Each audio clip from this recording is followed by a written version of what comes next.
Hey folks, grab your popcorn because I've got a wild story for you today. Picture this.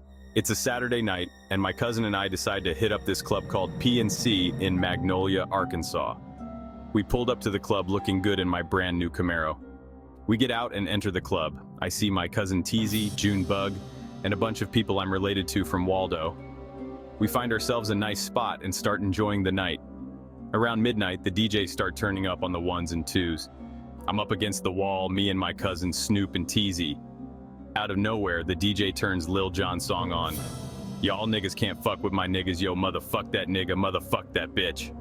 The floor started getting deep. The Q dogs from SAU college were doing their thing all night, putting on a show. All these motherfuckers were every bit of 300 pounds, 6 feet tall. I'm like, I hope no fight breaks out in here tonight. Why the fuck did I say that? The DJ started playing Throw It Up Motherfucker, throw it. If you scared, get the fuck out the club. I looked around and all I saw was motherfuckers get knocked out. I'm looking around and the next thing I felt was a lick across the neck. My cousin Teasy and Snoop somehow ends up on the ground getting barbecued.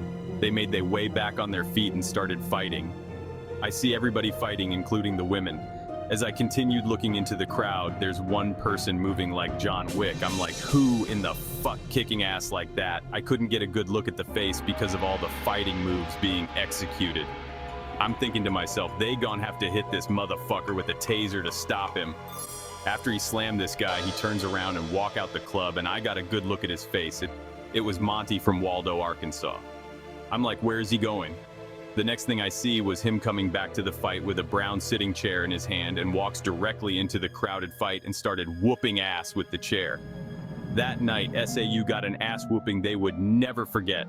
They started that fight by swinging on everyone like myself and hitting motherfuckers with chairs.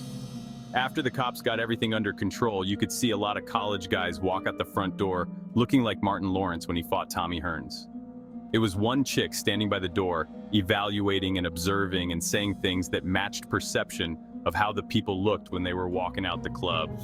One guy walked out with his shirt torn up and his eye was swollen and the female said, "Ew." Then the next person comes out with no shirt with a knot on his head and she said, "Ooh, me good." He got fucked up, bitch. Police came by the door and said, "Get y'all ass out of here now before I fuck y'all up." Got into our cars and left the scene. This video is all about real events and true stories. I did my best to convey what I experienced, but I recognize that my perception might not be perfect, so it's possible that what I saw may not have happened exactly as I thought. In other words, it's possible it did happen, and it's also possible it didn't.